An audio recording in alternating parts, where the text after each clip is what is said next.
in the world of the Mafia. Every name has weight, every handshake a test, every secret a death sentence waiting. This is MobStories, real tales from inside organized crime, not the movie version, the one they never wanted told. We're covering 100 made men and their associates, the rise, the power, the blood they left behind. From Chicago to Sicily, Queens to Medellin, if they live by the code, we're telling their story. Subscribe. Because in this world, loyalty is rare and memory deadly. John Gotti was born in the Bronx in 1940, one of 13 kids in a poor Italian-American family. He grew up hard, quick to fight, and quicker to learn the rules of the street.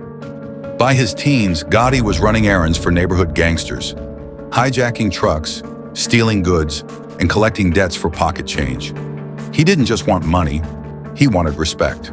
By the 1960s, Gotti was working for the Gambino crime family, one of the most powerful organizations in New York under Carmine Fatico.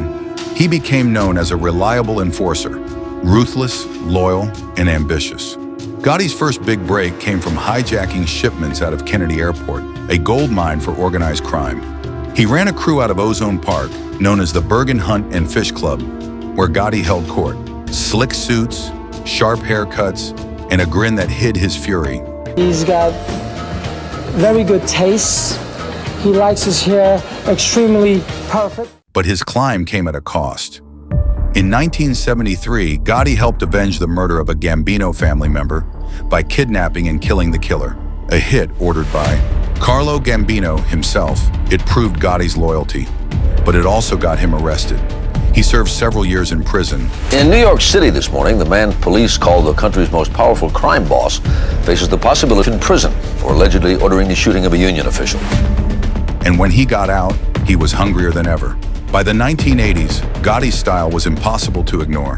Where other mobsters stayed quiet, Gotti was flamboyant. $1,000 suits, pinky rings, and smiles for the press. When Gambino boss, Paul Castellano, took over, Gotti's crew grew restless. Castellano was a businessman, out of touch with the streets. He looked down on Gotti, called him a thug in a suit. That insult would cost him his life.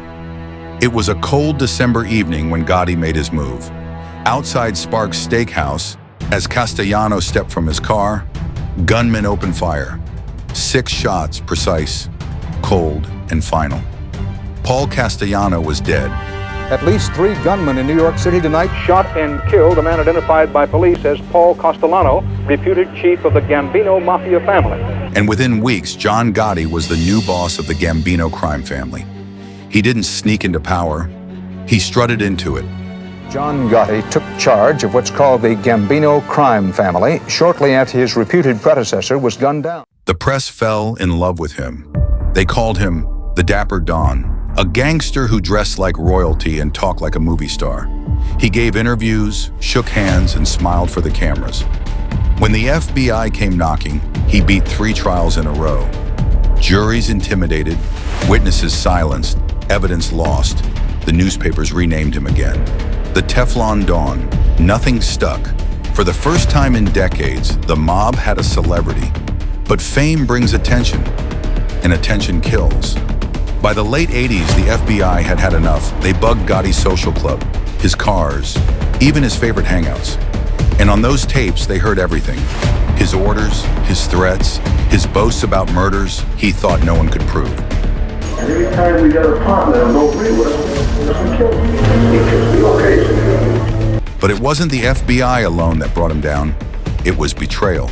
Sammy the Bull, Gravano, Gotti's underboss, the man who'd killed 19 people for him, turned government witness. His testimony destroyed Gotti's empire. A jury brought in its verdict today on the man called the Dapper Don. In 1992, John Gotti was convicted of murder, racketeering, and obstruction of justice.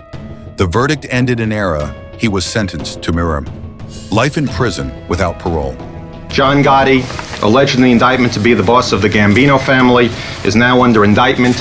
In New York City this morning, the man police call the country's most powerful crime boss faces the possibility of life in prison.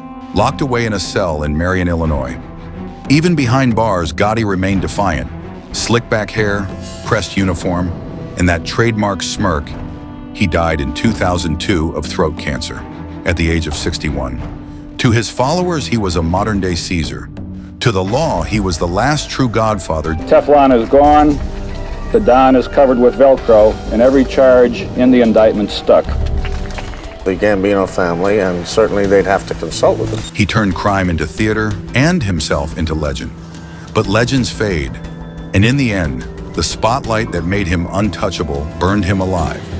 This has been another mob story, one of 100 tales of power, loyalty, and downfall. Subscribe now to Mob Stories, because the streets don't forget, and neither do we.